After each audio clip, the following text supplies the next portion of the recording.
কপালে জুটছে একটা শিক্ষা উপদেষ্টা। এই শিক্ষা উপদেষ্টা শিশুদের দগ্ধ মৃতদেহের উপরেও তার বিশ্রাম করার সময় মেলে।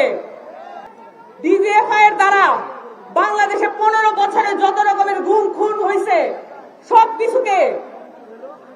সবকিছুকে এখানে লেজিটিমাইজ করা হয়েছে। সেনাবাহিনীকে নতুন করে ঢেলে সাজাতে হবে, এইটাকে বাংলাদেশের বাহিনী বানাতে হবে।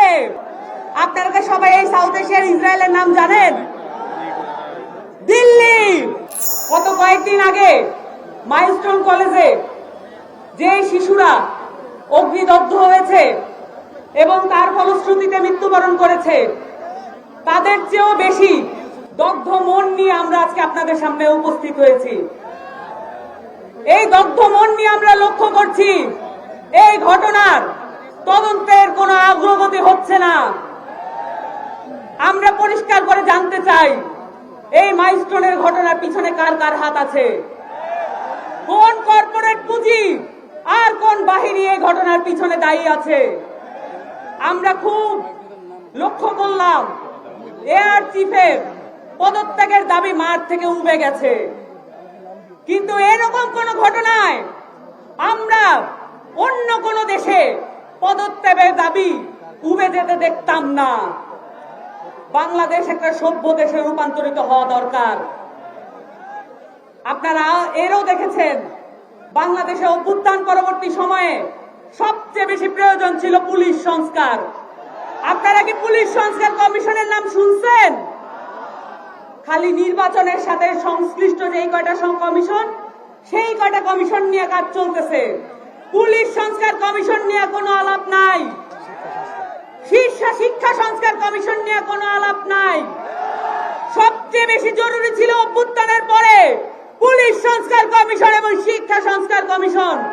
এই দুইটা কমিশনকে ইচ্ছাকৃতভাবে অবহেলা করা হয়েছে এবং আমাদের কপালে জুটছে একটা শিক্ষা উপদেষ্টা। এই শিক্ষা উপদেষ্টা শিশুদের দগ্ধ মৃতদেহের উপরেও তার বিশ্রাম করার সময় মেলে। এই ধরনের উপদেষ্টা ক্যাবিনেট নিয়ে আমরা কি করব?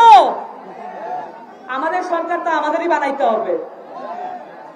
পুলিশ সংস্কার কমিশনের পরেও আমাদের এটা দাবি ছিল বাংলাদেশের প্রত্যেকটা পুলিশের ঘাঁটিতে নতুন করে পুলিশ মোতায়েন করা। সেটা কি হয়েছে? এই আগের পুলিশ যত যেরকমই থাকুক এসব ট্রান্সফার করে কোনো লাভ হবে না, কারণ এই 15 বছরে প্রত্যেকটা নিয়োগ দলীয়করণ করা হয়েছে। দলীয়করণ করা হয়েছে না? আপনাদের এই পয়েন্টে শহীদ হয়েছে না? শেরপুরে 13 জন শহীদ আছে কিনা? আপনাদের তো বিরাট বড় ইতিহাস আছে শেরপুরে, আপনাদের ব্রিটিশ বিরোধী সংগ্রাম আছে। আপনারা জানেন আপনাদের কত বড় ত্যাগ এবং তিতিক্ষা আছে এই সংগ্রামের প্রতি। বাংলাদেশের প্রত্যেকটা ইতিহাসের বাঁকে আপনারা সেই ত্যাগ দেখাইছেন। এই ত্যাগ ভুইলা যাবেন না। 24-এর এই 13 জন শহীদের নামও ভুইলা যাবেন না। আমরা আরো দেখতেছি এইখানে ডিজিএফআই এর দ্বারা বাংলাদেশে 15 বছরে যত রকমের গুম খুন হয়েছে সবকিছুকে এখানে লেজিটিমাইজ করা হয়েছে। বাংলাদেশের প্রত্যেকটা বাহিনীতে কিভাবে দলীয়করণ করা হয়েছে এইটা ভাবার কোনো কারণ নাই। বাংলাদেশ সেনাবাহিনী সেটার থেকে মুক্ত ছিল।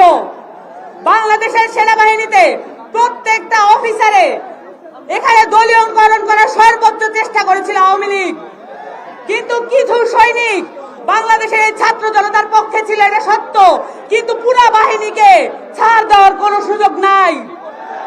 বাংলাদেশের সেনাবাহিনীকে নতুন করে ঢেলে সাজাতে হবে, এইটাকে বাংলাদেশের বাহিনী বানাতে হবে। আপনারা দেখছেন আমাদের দেশের মাটি ও মানুষের প্রতি এই ধরনের বাহিনীগুলো কি পরিমাণ অন্যায়, অবিচার ও জুলুম করেছে। আমাদেরকে মা বোনদেরকে বিধবা হতে হয়েছে, স্বামী হারা হতে হয়েছে, ছেলে হারা হতে হয়েছে।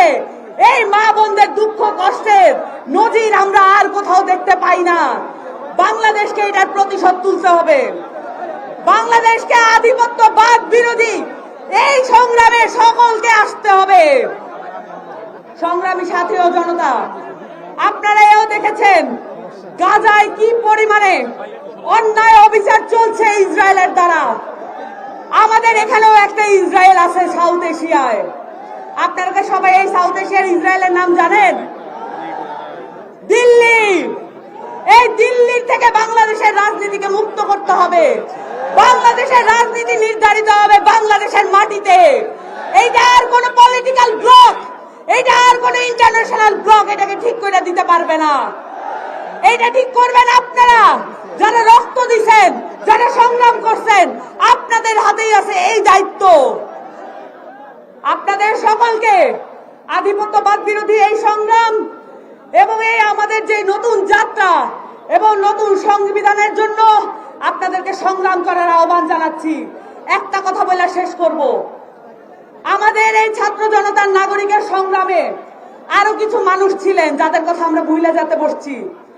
আমাদের প্রবাসী ভাই বোনেরা কোন ধরনের কর্মসূচি ছাড়াই যেইভাবে রেমিটেন্স ব্লকডাউন করছিলেন, সেই শাটডাউন আমরা কেউ কল করতে পারি নাই, তারা নিজেরাই নিজেদেরটা কল করছিলেন। এই রেমিটেন্স শাটডাউনের পরেও তারা মিছিল নামাইছেন। ওই সব দেশে মিছিল নামানো এত সহজ না, কিন্তু তারপর তারা মিছিল নামাইছেন। এখান থেকে এখনো 25 জন সহযোদ্ধা আমাদের এখনো আরব আমিরাতে বন্দী আছে। এই 25 জন সহযোদ্ধাকে মুক্তির কোনো আমরা উদ্যোগ দেখতে পাচ্ছি না। আমরা প্রত্যেকে মাঠ থেকে এই উদ্যোগের কথা বলতে হবে। এই 25 জনকে মুক্ত করার আগ পর্যন্ত আমরা মাঠ ছাড়বো না ইনশাআল্লাহ।